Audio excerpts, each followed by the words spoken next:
Here we go, Professor Deborah Cairns.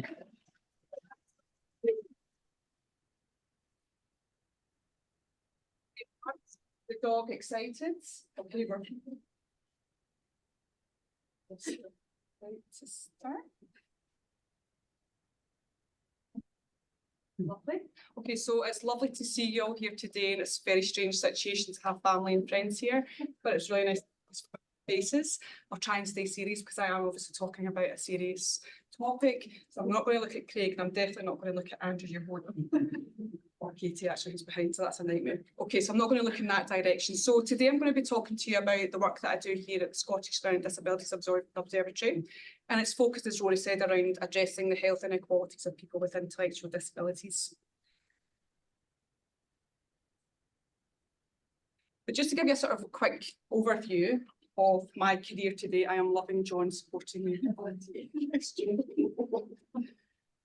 So my background's in psychology, so I can't even remember when it was, quite a few years ago. I got my honours degree in psychology at Glasgow Caledonian University, and I thought my career was set out to become a clinical psychologist.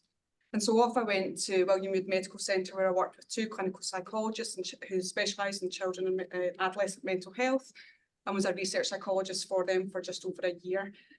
And it was a great job. I did lots of sort of research reports and sat in on interviews with children and young people. And this was my first real introduction to the world of learning disabilities. I was working on a case with a young boy with Down syndrome, and it was the first time I really was aware of these inequalities and all aspects of this individual's life and stigma and discrimination. And so it just sort of really captured my passion and interest for the first time and what I really wanted to do.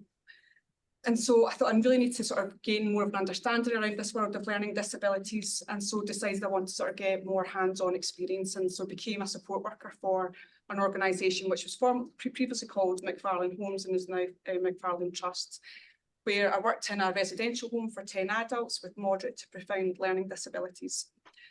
And I absolutely loved it. And I sat and spent a lot of time with family carers who would come over at the weekends, and they were much older adults. And we talked about all the issues around health inequalities that their sons and daughters experienced, and about the impact of having to give up their child because they could no longer look after them. And I had all these questions and thought I really want to explore this area further.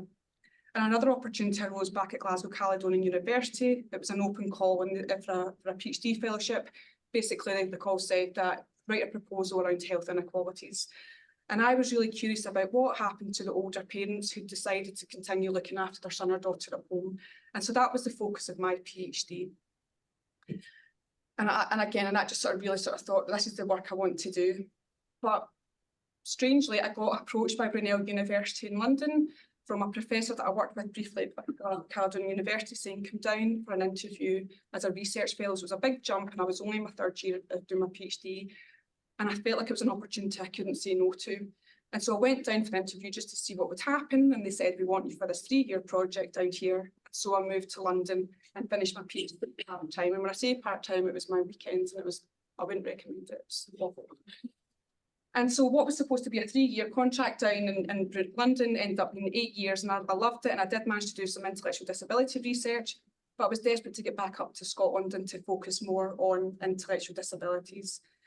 So there was an opportunity up at Dundee University. It was a short stint, less than a year, where I was a senior research fellow, and the focus was on oral health.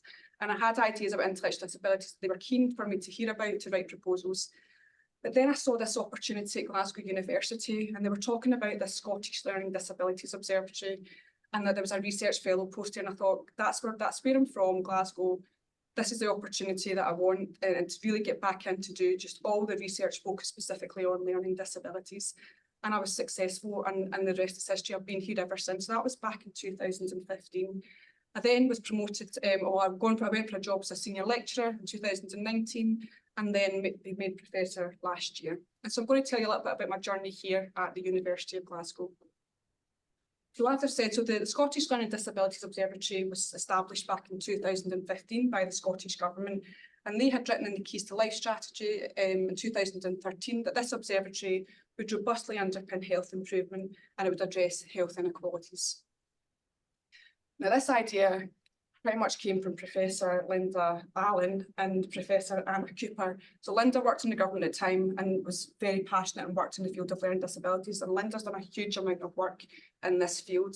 And together with Anna Cooper, who was our director, we had the observatory. And this was the first time that we could look at really rich, robust data here in Scotland, because Scotland's census in 2011, it was the first census worldwide to include a question asking if an individual had a learning disability in the household. So we had this opportunity to link that data to lots of other data sets to find out about the health of people with learning disabilities.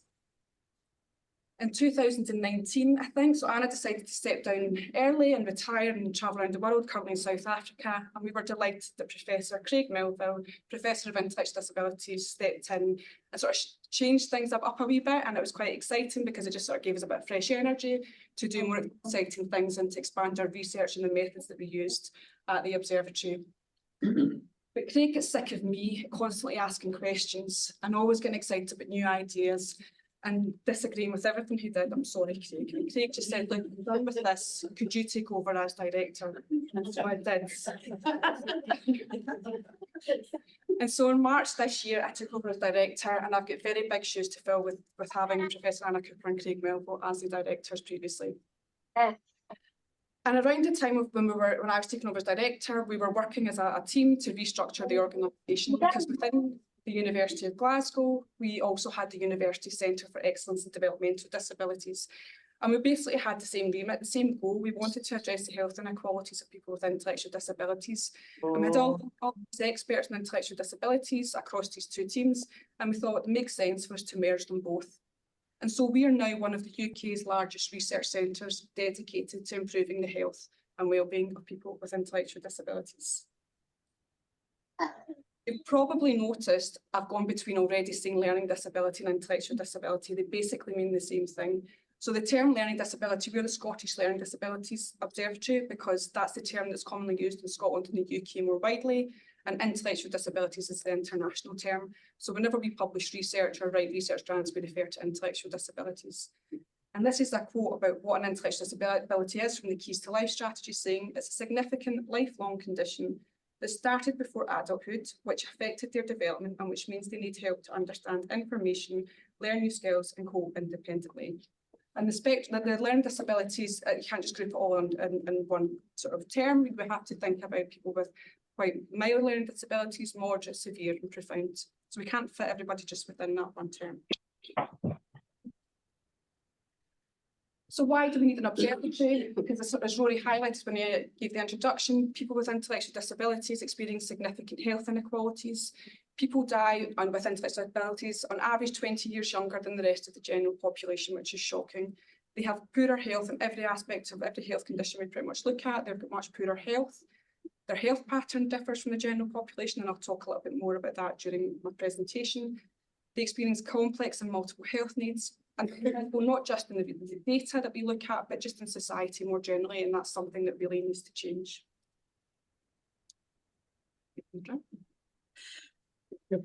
Okay, so how do we address health inequalities? So at the observatory, we've got a lot of projects, over 40 projects.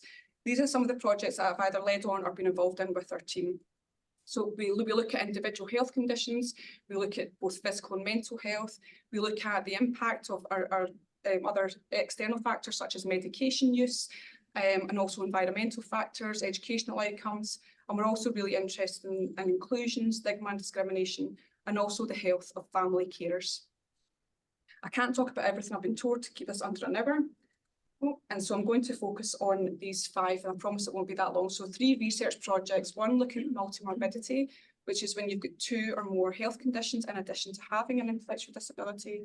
I'm going to talk to you about our oral health research, and it's lovely to see you, David, in the room, so Professor of Dental Public Health, a programme of work around cancer, and then some 2 really inclusive projects where we've done a lot of work with people with learning disabilities around inclusion, stigma and discrimination. So this was the first big project that I worked on when I joined the observatory, the multimorbidity research, and that's the paper that we got published. I'm not going to talk to you in depth about the various findings. I'm just going to talk to you about why we did this work and some of the main findings. So in the general population, We know that multimorbidity becomes increasingly prevalent over the age of 50 years. And this study was published in 2012 by Barnett in a journal called The Lancet. And basically he showed this graph that after the age of 50, people over the age of 50 are more likely to have 3, 4, 5 health conditions. But we know this may not be the same for people with intellectual disabilities. Now, there's research out there, but it's not robust. And when I say it's not robust, it means that it's not very good data. So they might be looking at small sample sizes. They might be looking at certain levels of disability or certain age groups. And so we knew this was an area that we wanted to investigate further. So our aim was to report the prevalence of health conditions and multimorbidity in adults with intellectual disabilities. And this involved carrying out comprehensive health assessments. So these health assessments I think took on average around 4 hours by learning disability nurses. And it's basically a full body MOT, so hearing tests, vision tests, oral examinations, height, weights were taken, bloods were taken, and so on. And a total of 1,023 adults with intellectual disabilities aged between 16 and 83, so a mean age of 43.9 years, took part in these health assessments. And so we had lots of questions, but 2 of the questions we wanted to answer were, what are the most common physical health conditions? And what is the extent of multimorbidity? So there were lots of health conditions, but we tabulated the top 20. So as you can see there, from our sample, almost 50% had a vision impairment. The second most prevalent condition was obesity, 41%, epilepsy, 34.1%, constipation, 33.8%. So just give you a wee second to read down the top 20. When you look at the conditions a little bit more closely, we found that just over 1/3 of these conditions are painful. So nail disorder, epidermal thickening, osteoporosis, fungal infection, dental oral health problems. Almost 1/3 of the conditions are disabling. So vision impairment, epilepsy, hearing impairment, bone deformity. And most concerning is that almost 1/3 of these conditions are not only painful and or disabling, but they're potentially life-threatening. Obesity, the second most prevalent, is potentially life-threatening. Constipation, when I started this job, I had no idea that you could actually die from constipation. We've seen it in the leader report, we've seen it in other research. Hypertension, gastroesophageal reflux disorder, dysphagia, and lower respiratory tract infection. And when you look at those conditions, you can see the majority of them are amenable to treatment if good quality care is provided, so this should never be the case. And when you compare the top 5 from that table that I've just shown you on the left, top 5 conditions to the top 5 conditions identified in another study by Professor Cooper in 2015, you can see that the top 5 conditions are very different. So the health profiles of people with intellectual disabilities are different to those in the general population.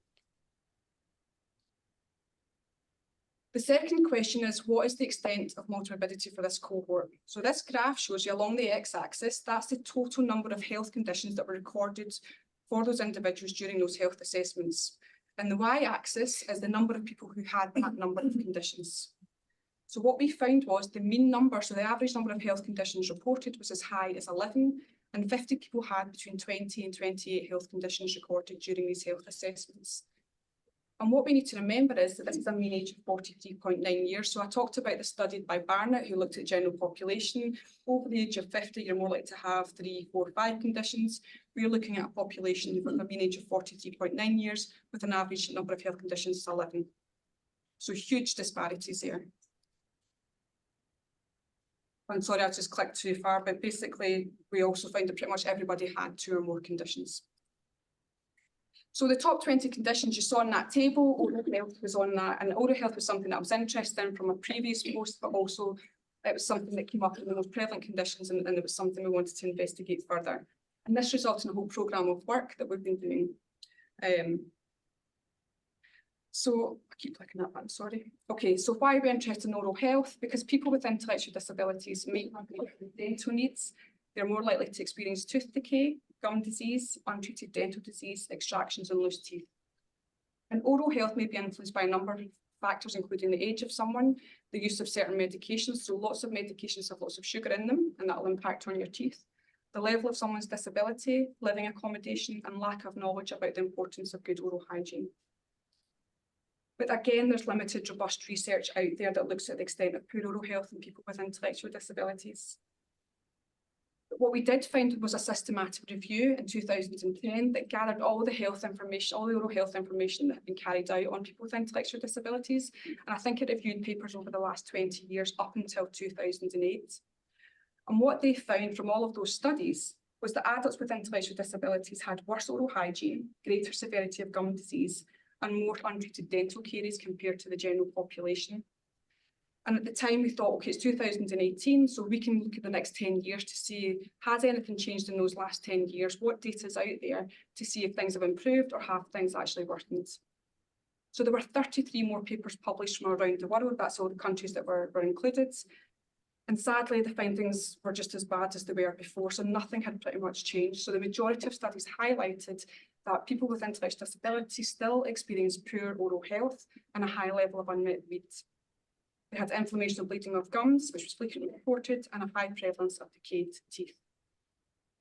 And so we had data available from the health assessment. So 560 adults from NHS Greater Glasgow and Clyde had consented to have an oral health assessment with a mean age again of 6.3 years.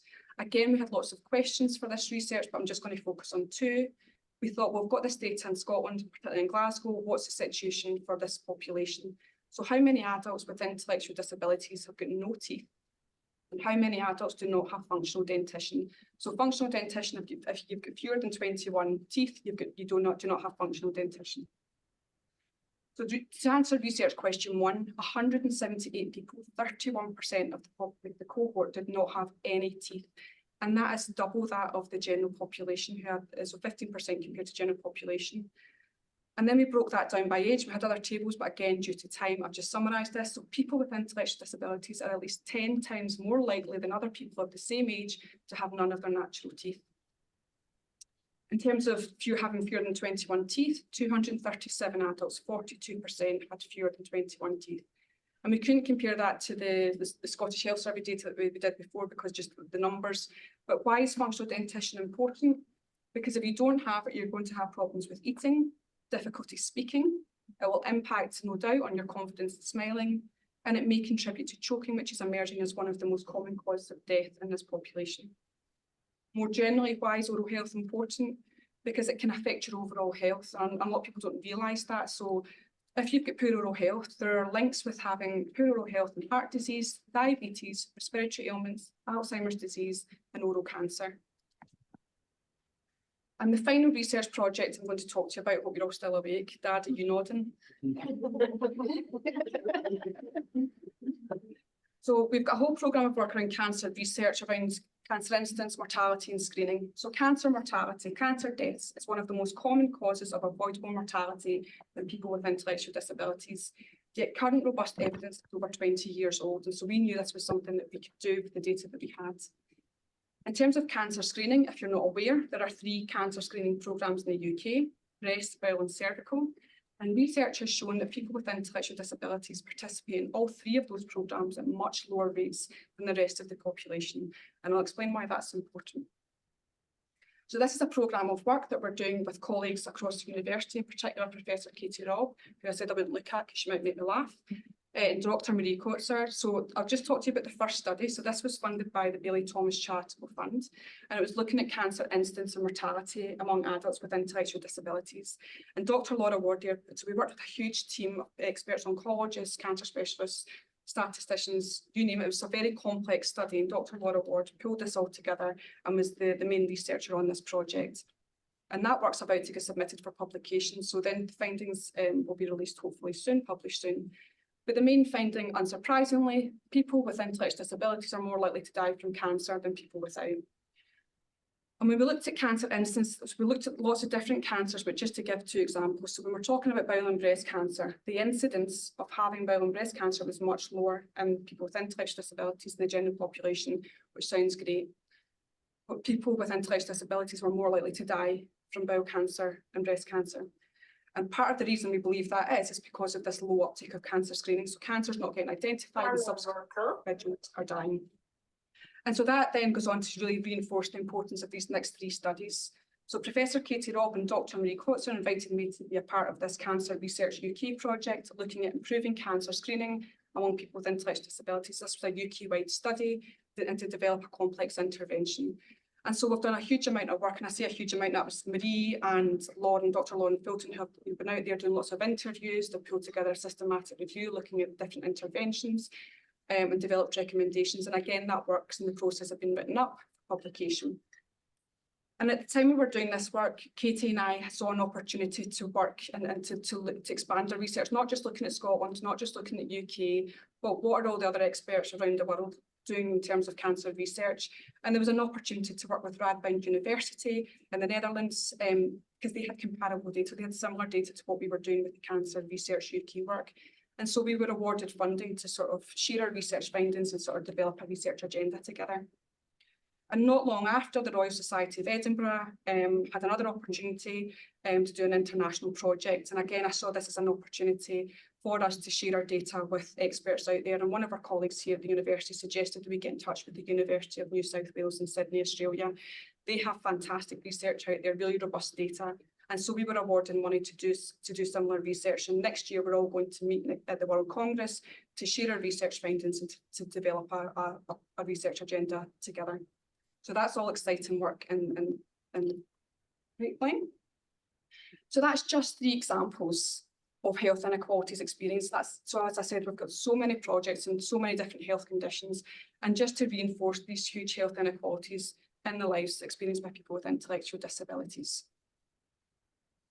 So what do we do with all of these research findings? Well, we're academics, and so we publish in peer-reviewed journal articles because we want to share our information, our findings with other experts out there, other academics and clinicians and so on. And since we started the observatory, we've had published almost 100 publications, which is fantastic. But we don't just publish in peer-reviewed publications. We disseminate our findings widely because we believe that people really need to know about the inequalities experienced by people with intellectual disabilities. And so we've got a brilliant impact communication team. So we have our research often published in the news, and the radio, and the tabloids. And we also have a brilliant programme of teaching. We've got Dr. Anne MacDonald, who leads on the positive behaviour support. So our research is put into practice as we're teaching health and social care professionals. We teach on the clinical psychology programme. We're often invited to webinars or guest lectures at different organisations to share these findings with various clinicians and are presenting at conferences. But what is key to any research that we do at the observatory? Craig, over to you. Is to work meaningfully with people with learning disabilities in absolutely everything that we do. And we're not brilliant at it, but we're getting better. So in 2018, my colleague and I were funded by the Wellcome Trust to work with people with learning disabilities in a project called the Research Voices Project. I'm not going to talk to you much about the project, other than to say as part of that project, we asked a group of people with learning disabilities to provide us with recommendations that were important to them about their health and being included in society. So a report was written with 10 recommendations by people with learning disabilities, and one of the recommendations said should be a campaign around the health of people with learning disabilities. And that campaign should raise awareness of the poor health of people with learning disabilities. It should talk about how to make things simpler for people with learning disabilities, and it should change people's ideas about people with learning disabilities. And so I listened and I spoke to the team and said, how can we do this campaign? And together we wrote an application to the Glasgow Knowledge Exchange Flexible Fund. And we came up with this idea called This Is Me, Valuing the Lives of People with Learning Disabilities, a national campaign. I need a drink, and so not an alcoholic one, just a water. So I'm going to play this short video again. Oh. And it tells you about Pretty advert as well. livers are welcome.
Okay. Maybe I'll just put a par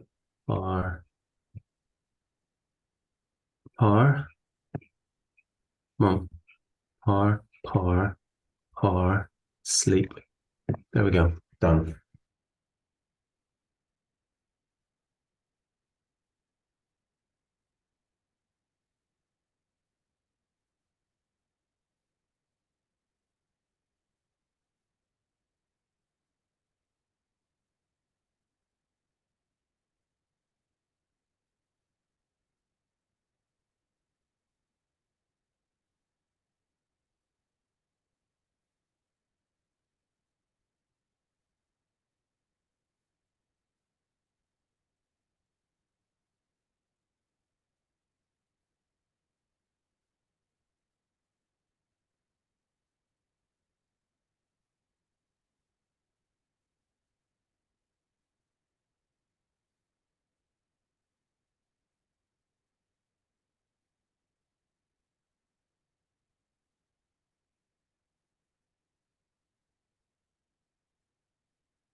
Funny.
Okay, so just people couldn't hear online there. Sorry, people, I think you can hear me now. Okay, so what you heard in that short video was about these films that had been made. So in total we made 6 short films that were co-created with people with learning disabilities, family carers and charity partners sharing their stories. There were video blogs and poems from self-advocates and family carers. And social media, we put the hashtag #ThisIsMe22 across Twitter, Facebook and YouTube to share these films and engage the public with messages about inequality, stigma and discrimination. So how successful has our campaign been so far? Because we're only just beginning. Well, it's received the highest interaction for any activity we've ever carried out at the Observatory since we began back in 2015. The hashtag #ThisIsMe22 was seen by over 6 million Twitter users. Our films have been viewed over 2,500 times, and the post about This Is Me reached over 14,000 people on Facebook. And a key theme that emerged from both the Research Voices project and the This Is Me campaign was for simpler information to be made available about the health of people with learning disabilities. There were loads of key themes that came out of those of the campaign when we thought, well, what can we do here at the university? What one thing can we start with? Because we can't change the world, we just need to sort of pick things to say if we can make small differences. And because people said they were looking for simpler information, I thought, well, why don't we just make health research here at the University of Glasgow a bit more simpler for everyone to understand? And so I spoke with a team here, many of you are here in the room that took part with a fantastic team who put this project together called Research for Everyone.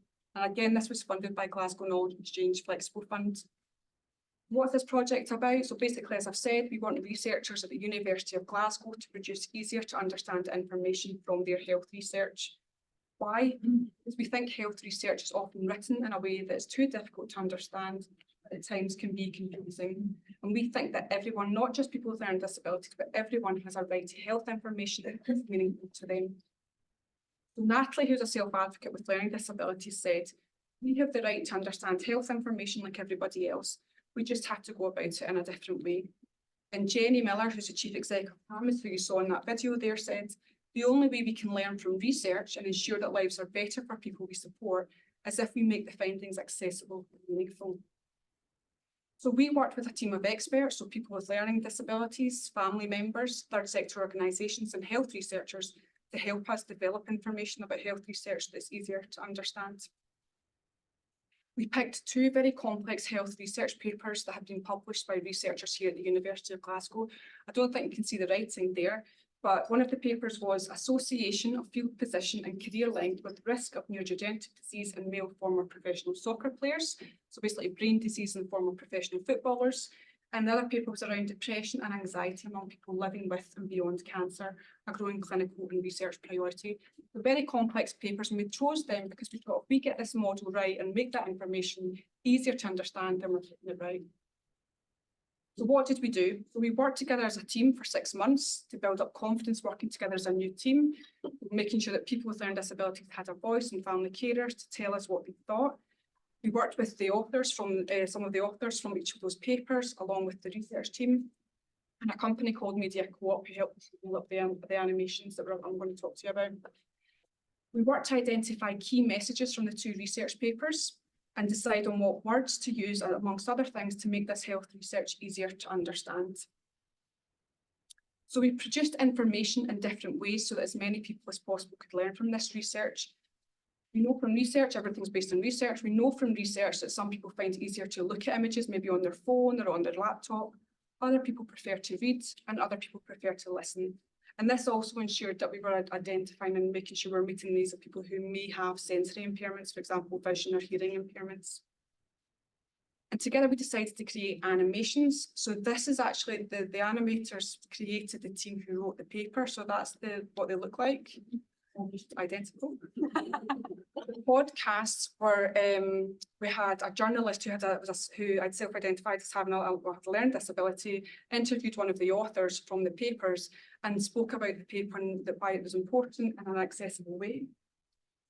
And we developed an infographic for each of the studies. So basically a one-page summary of why that research was important with images and simplified sentences about the various aspects of that piece of work. And again, I'm just going to show you what the animation looks like. It's only 2 minutes long, and this is the paper on cancer and mental health. And we were very lucky to have the fabulous Laura Boyd from STV do the voiceover for this.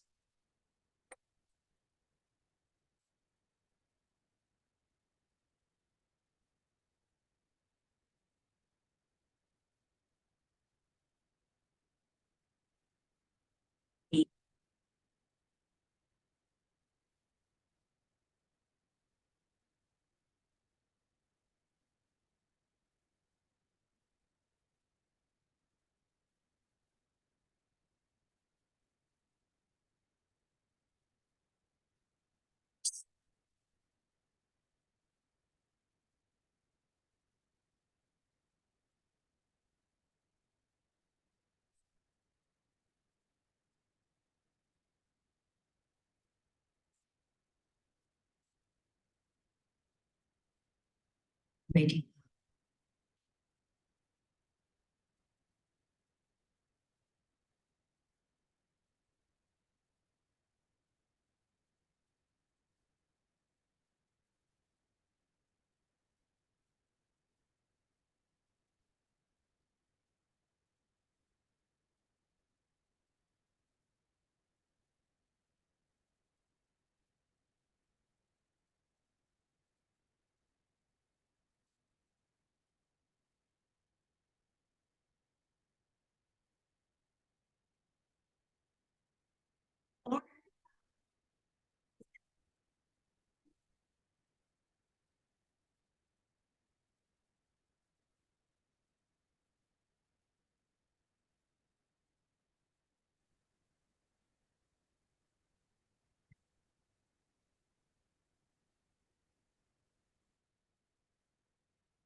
So that was the little animation. And then what we did, I think we launched it in October, so just over 8 weeks ago. And we put the films and the various links about the different outputs on social media. And we used the hashtag Research for Everyone 23. And we also created a short survey to find out what people thought about the animations, the podcasts and the infographics. So you didn't have to look at them all, but whatever you did look at, we asked people to tell us what they thought. Just over 8 weeks, we've had over 130,000 people who have looked at our projects. Over 150 people have completed our short survey. So we've had members of the public, both children and adults, the youngest being 8, and I know that was many slotted, and the oldest being 17. I'm not looking at my parents. And then we've people who identified as having a disability, who identified as having a learning difficulty, for example, dyslexia, and researchers.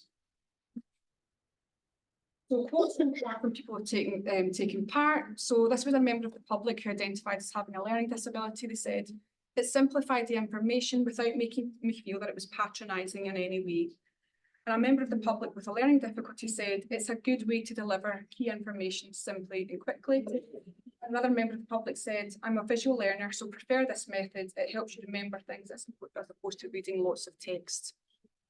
And we included some key questions aimed directly at researchers because we thought, we're going to do this at the University of Glasgow. We need to know what researchers think about it. Do they think it's a good idea to research outputs? 25% of the respondents for the survey identified as being a researcher, and 96% said they would like to make their research findings easier to understand to engage non-expert children and young people. I think that reinforces this work and that it might actually work. So this pilot work we think has significant potential to enhance knowledge exchange and impact across the University of Glasgow. And we think that this is an initial and important first step in a much bigger process for the university and the wider community to be more inclusive towards towards working meaningfully with people with learning disabilities. And I want to end by saying we're incredibly grateful to all self-advocates who've given their time, their support and their expertise to help us at the Observatory address the inequalities experienced by people with learning disabilities. And as I say, at the Observatory, we've got these objectives, we're making small steps, and I think it is often small steps, not the giant leaps, that bring about the most lasting change. And on that note, I'd just like to thank all of these wonderful people. Thank you.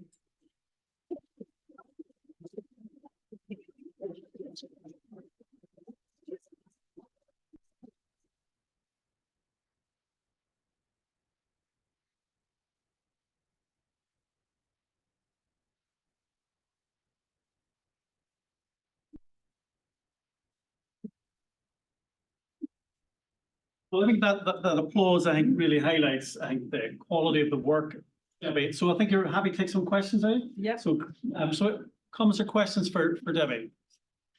There we go, first one. Yeah. Yeah, amazing work, badass. Congratulations, we love it, incredible. One question I had though is, you talk a lot about the inequalities that people with intellectual disabilities face compared to the overall population. I'm curious if you considered what sort of inequalities are experienced within that population. So I'm thinking particularly about racial equalities, gender equalities. Is it the case that BAME individuals with learning disabilities tend to suffer more than overrepresented individuals? I don't know, those kind of questions. Excellent question. We don't have, when we look at the big data and census, we can't really pick out a lot of people with BAME in the percentages. However, we have just had a PhD student start who's looking at that exact question that you just asked. She started the James McCune Fellowship, I don't know if you've heard of it. So she's just started, we had a meeting with her this morning. So she's looking at Black African families in the UK who are looking after son or daughter at home with learning disabilities. So I think there's a lot of exciting work coming from that project. Dope. Dope. Is there any research on whether sport or physical activity can have a positive or negative impact on health outcomes? Craig is our expert in physical activity and sport, aren't you, Craig? You have done, come on. It's your day, Debbie. There is. If you look on the website, there is. It's not I haven't done any work on it, but Craig has. Only because I'm thinking about the access to sport might be trickier as well. I was thinking if people are poorer or even just what's available. Yeah. I again agree, there has been work done on it, and there's a lot of work done with the learning disabilities and the Olympics and things around sports and education, but we've got a whole team, Arlene McGarty, Sophie Westrop and Craig, who do work on physical activity. So there will be published work on the observatory if you want to have a look, but I've not been involved in it, sorry. Yes, Helen. Yeah, I thought it was absolutely brilliant. I wanted to ask if with your the last project you talked about, did you have any conversations with ethics committees? Because we've been thinking about this a lot with otherwise marginalised people, and what we've noticed is that the more marginalised people are, the more we find research governors want to kind of tell us how to protect them. I'm really keen to try to shift balance, and I'm just really impressed with the way you've done When I that. did my PhD, I wasn't allowed to interview people with learning disabilities. The ethics committee said no, because of consent and like, yeah. So the whole barriers, that's not the case now. But when we were doing the research voices project, we brought in experts to talk. We had someone from an ethics committee talk to us about, the barriers and facilitators of doing research with people with learning disabilities, and it's very complex. But yeah, it is interesting discussion. And we're also got an NIHR project where we've talked about involving, speaking with ethics committees about the barriers and facilitators. So they were presenting at Seattle Club about, so we're just working with people with learning disabilities. They get to choose what the project will be. It's about the direction that they want to go in. But that's on the agenda for the various topics. Yeah. Brilliant. Tish. Thanks, Debbie, very inspiring. See, for the last project with Research for All, if you had a chance to engage with the journals, because it's often the journals have their set criteria on how they want the paper to be.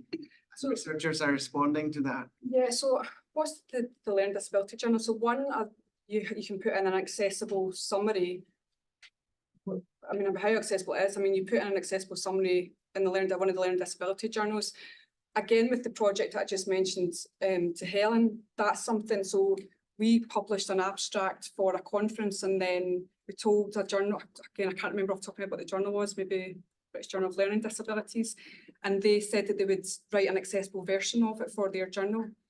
So that was something, so again, that's all just sort of things that are happening in the background, but it's a really good point, because obviously, and again, it came up at the Research Voices project that we were saying we should have people with learning disabilities. Is that an option as reviewers and working on journals? But then they're saying how complex it is when you're as an academic writing a really complex piece of work. How do you then have the time to make that journal accessible to people with learning disabilities or the general public? So it always comes down to money and time. Any other comments or questions for Debbie? Hamish. Yeah, great work, Debbie, and nice to be here and see you doing this. I'll forgive your dog for her aggressiveness and. I mean, I think this opens up such an important area about giving people the information they need to make decisions themselves. And I was struck by the complex information. If it's put in the right form, people can process it and make judgments. I wondered if you saw any links to some of the inequalities about things like oral hygiene and people giving consent for stuff to be done to them, like having their teeth extracted, Yeah. or not. That's exploiting a tendency to perhaps not involve people in decisions. Yeah, it's just a conversation we had last week just on the cancer work. So we had our steering committee last week, and we were talking about the Research for Everyone project and how to make cancer screening data much easier to understand. So not just so I know for bowel screening, there is there's pictures and people, when they get, over 50, here's what to do the bowel screening. But the invitation letters, often people don't understand the actual invitation letter before they get the bowel screening. So we're advocating that, and that's one of our recommendations, Katie, right? Going forward with our Cancer Research UK project is to develop information letters and invitation letters in an easier to understand format. The government were at that meeting as well, and they think it's a great idea to maybe reverse things in terms of if we make things easier to understand, and if people want more information, they can then get more information. But why inundate people with really big words and too much information in the beginning, where they just discard the letter and then don't go for screening or don't go to the dentist or whatever? Yeah, so because I think it affects access to so many aspects of healthcare, including psychological care, where Adults with Incapacity Act is invoked as a barrier for people making a choice about whether or not to participate in treatment, but I could see it perhaps affecting some of these other health decisions as well. Any final comments or questions? Okay, if not, then, there is, Nadia? Have you come across the support group of family who has also, other cases of learning disability or family? Have you came across how effective to have a group of, family support, like they come as a group together sharing their experience? There's lots of third sector organisations who support family carers. So for example, PAMIS, we work quite closely with, and most of our projects, they have a whole family group together. They support all families who support children with complex and profound learning disabilities. And that's usually beneficial because I think those parents need that support. And I'm sure there are lots of other organisations, well, there will be absolutely across Scotland too. Okay, can then everybody join with me again to thank Debbie one last time.